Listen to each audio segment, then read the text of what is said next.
Summer dress, flip-flops on, singing to that highway song. Got a little naive smile, the kind that drives you wild. Nothing like playing with fire, brings the boy to life. Be with the fuse you light, girl, you're dynamite.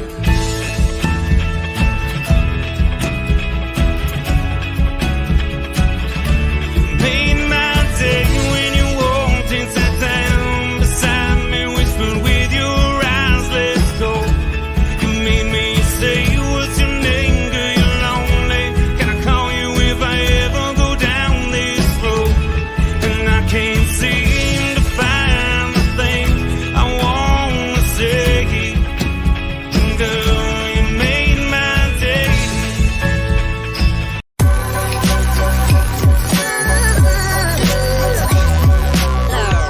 The following is a presentation of the Belly Up Sports Media Network.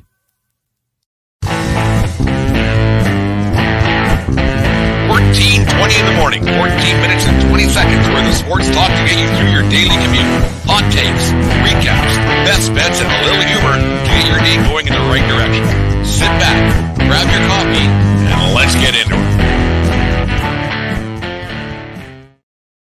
All right, 14:20 in the morning for this April the 4th, 2023. Today's show is brought to you by Cardera Labs at carderalab.com. Use promo code 1420lab at carderalab.com. Just as it says in the ticker for those of you watching this morning on YouTube or Facebook Live for 20% off their men's skincare needs. I got it about 4 or 5 days ago. Been using it, and for those, like I said, those watching, you can see the youthful exuberance in my face already in comparison to how it usually is. Anyways, thanks to Cardera Labs and Belly Up Sports for acquiring that sponsor for us. Thank you for making us a part of your day every day from Tuesday to Saturday. That's the schedule we have decided to settle on here. Sundays and Mondays are a little bit tough to get shows out for various reasons, but that's kind of the thing we got going on now here at 1420 World Headquarters.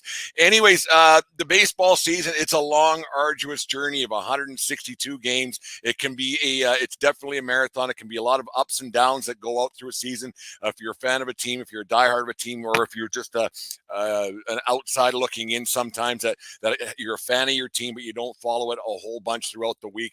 It can be, there's a lot going on in a baseball season, and it can be a bit of a pain in the ass, to say the least, but there's a lot that happens in a baseball season. You got a lot of teams that are going for it this year. There's a lot of teams that you already know that aren't going to win a World Series or are not going to make the playoffs. We talked about that at length back in February. We were talking about that. There's already 10, 12 teams who are eliminated from playoff contention as we speak right now, and it's just the way things go with the game of baseball and the way the finances are and the way the economic system works in the game of baseball. But we won't get into that. We're 4 or 5 games into the baseball season right now.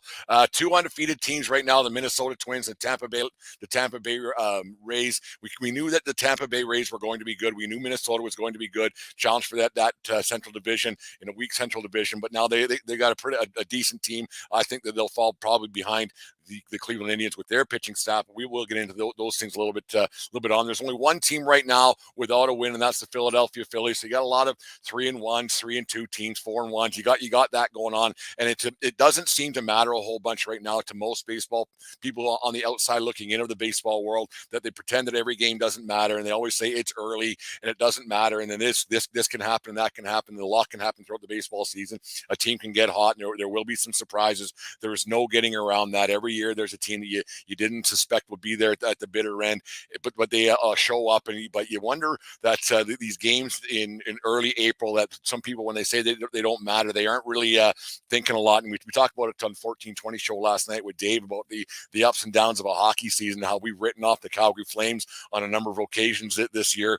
and now they're only a couple points behind the Winnipeg Jets and have a chance to get in there, like we talked about last night. I don't want to ruin that show for you guys, but we talked about how teams get written off all the time throughout a hockey season because it is long compared to the football season. Like a football season, if you lose 6 in a row, your season's basically over. Whereas you lose 6 in a row hockey season in December, you still have a bit of a chance. It makes things tough if you go on that kind of a losing streak to get back into it. But baseball has a funny way of going about the season, how it's such a long, arduous trail, like I said, and you never know what you're going to get and what might happen throughout the season. Injuries that might occur. Guys go down. We had had Verlander go down for the Mets. Now that was a big kick in the pills for the Mets to start the season off, and you never know what's going to happen there and how they're going to recuperate, if they're going to go out and get another arm, or what they plan on doing with their starting rotation. But you look at speaking of the Mets, you look how the Mets season turned out last year. They had a 101 win season. Had a chance to do some damage in the playoffs, everything else, but they ended up tied for that division with the Braves. So then the home field and on, and who their first round playoff matchup ended up being it makes it a little bit tougher. So we had that one game they could have won in, let's say, June. If they win one more game in June and they end up winning that division, they have a different first round opponent. You never know what might happen. You look at and that was the division that was within anything last year. All the rest of them were 7 games or more. So division leads didn't matter a whole bunch last year, because those teams you expect them to be in the top of the division when the season starts, and then when it ends up, it usually ends up being that way. But it's more so the wild card teams that find themselves in a situation where 1 or 2 games, a loss here and a loss there, could be a very, very tough thing. And remember, like over the years since the wild card was instituted in 93 or 94, in the mid 90s, there 4 teams have actually won the World Series that were wild card teams. You look at the 2 Marlins World Series in I think it was 98 and I can't remember, 97 and 03, and then you had the 04 team that won that. We won't talk about that team, the 04 World Series champions. I don't like talking about that team at all, but I think you guys, it was the Red Sox. We don't like talking about that, but there are teams that have won World Series. You had the 02 Angels that won the World Series, so that were wild card teams. And you had the Phillies just last year,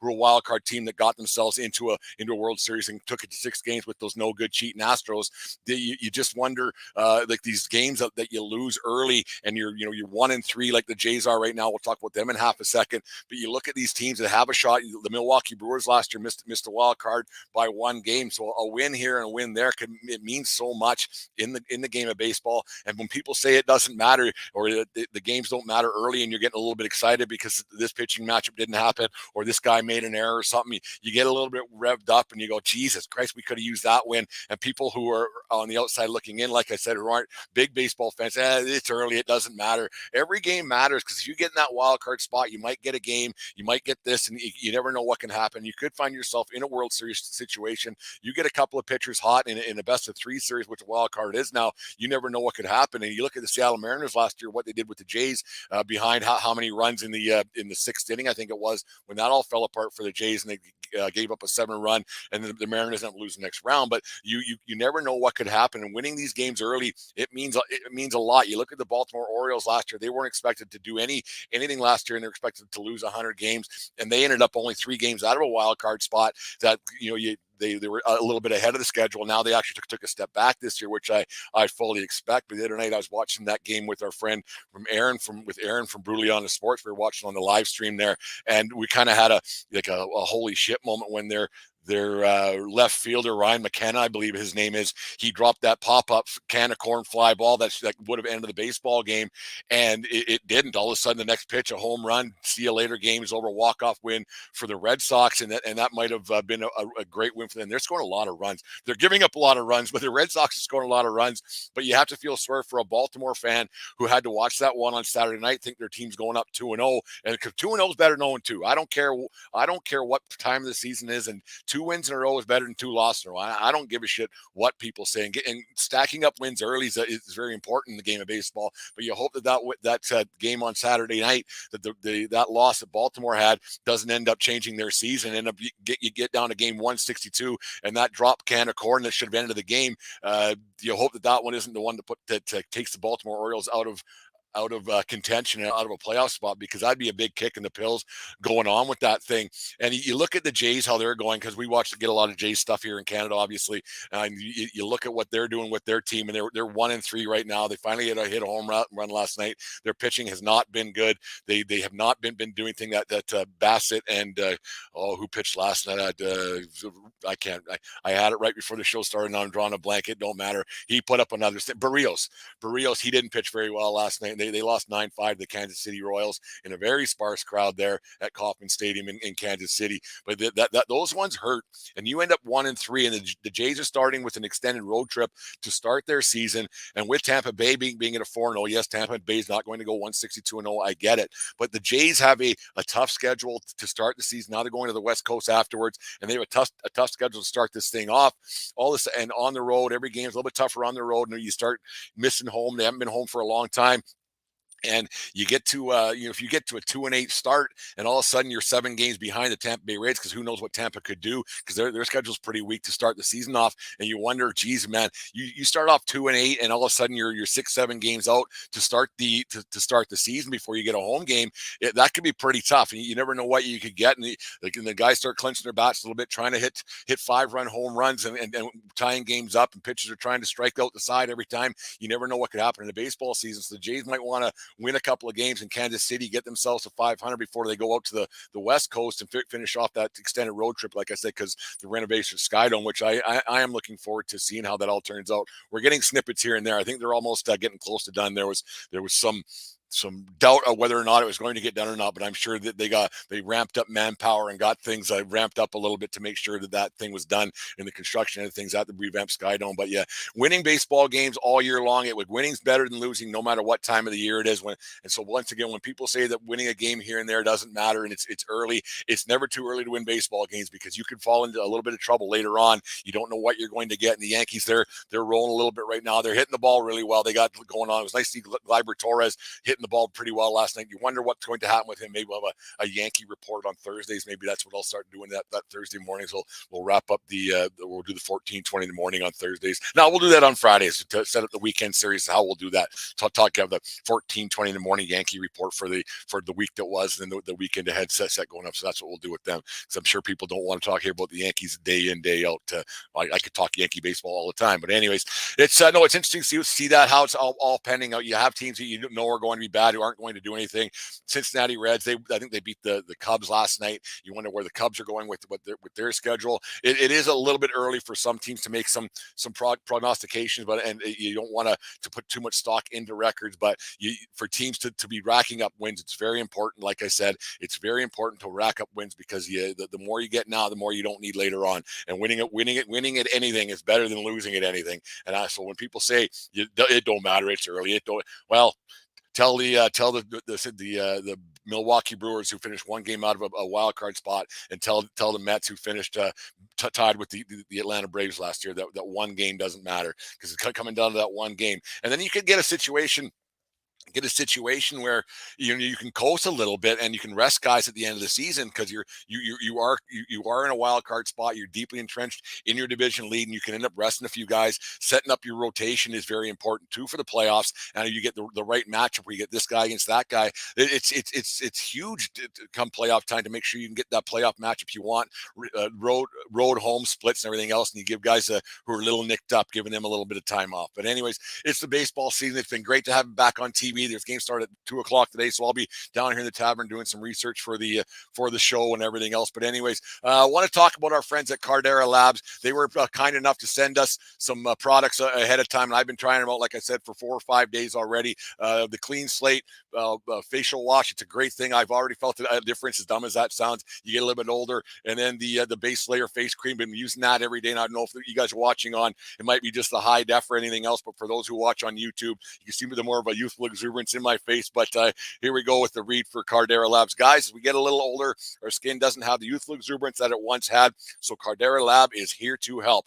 We love rising to a challenge just as much as the next guy, but when it comes to taking care of yourself, don't you think it should be easy? Cardera Lab will make your skincare routine as effortless as possible to give you more time to focus on what really matters, living life to the fullest and not agonizing in front of a mirror over the signs of aging. With over 1,000 5-star reviews and a clinical trial showing that 97% of participants reported a visible improvement in the appearance of their skin after using the regimen package for just 60 days, it's safe to say that Caldera Labs products work. Caldera Lab is skincare that turns heads with compliments guaranteed. So use promo code 1420LAB and get 20% off of all their products today. Caldera Lab, science-backed skincare perfected. Thank you once again to Caldera Labs for supplying us with this great product and being a sponsor of our show. Anyways, on this, or happy birthday, we'll do happy birthday first. Happy birthday to former Yankee and current Major League Baseball contributor and MLB Network contributor and Chicago Cubs broadcaster Cameron Maybin, born on this day in 1987 in Asheville, North Carolina. Maybin played in parts of 15 seasons in the big leagues with Detroit, Florida, San Diego, Atlanta, Anaheim, Houston, Seattle, the Cubs, the Mets, and like I said, the Yankees. And he had a few stops in Detroit, but he's a good player. Not a great player, but a good player. He was pretty good on the mic. He was a little bit nervous last year, kind of changed things how Yankee baseball is listened to a little bit. But he finished his career with 72 home runs, 354 RBIs with a 254 career batting average. Happy birthday to Cameron Maybin. Seems like a really decent guy with a good sense of humor. But more importantly, on this day in 1974, Hank Aaron tied Babe Ruth's home run record of 714 on what was opening day that year in Cincinnati, Ohio, off Reds pitcher Jack Bellingham with a 3-run shot in his first at-bat of the season. Aaron would finish that season with 20 home runs and finish his career with, as we know, 755 home runs. That record was later broken by Barry Bonds, and we have our thoughts about the Bonds record, and if it's still Aaron's record and everything else, Bonds still hit the home runs and everything else. So, but on this day in 1974, the year I was born, a few months before the year I was born, or the month I was born, Hank Aaron hit his 714th home run, tying the great Bambino Babe Ruth. Thank you very much for listening to the show today. And if you watched on YouTube, thank you very much. Make sure you subscribe to our YouTube channel like the little guy shows there. Follow us along on our Facebook page, and we're trying to get a little more Instagram stuff going on, but I always forget about that one. And then Twitter, as you guys know. Anyways, thank you for being part of our day every day here at 1420 World Headquarters. Show coming up later on tonight with, or later on today with Dave. It'll be up. Jimmy Neutron Boy Genius will get that up there for us. And I did a Hey Blue with Matt Ben. If you're one of the umpire guys who listen to the show, we've got a nice little talk about accountability in the world of baseball as well. So thank you very much to Matt Ben for joining us once again on the show. But anyways, as always, everybody, thank you for joining us. And it doesn't matter where you are, it's who you're with. Have a good day, folks. We'll talk to you tomorrow. You just listened to the 1420 Sports Bar Podcast. 4 beer with the sports talking a whole lot more. We are part of the Belly Up Media Network. Let's get into it.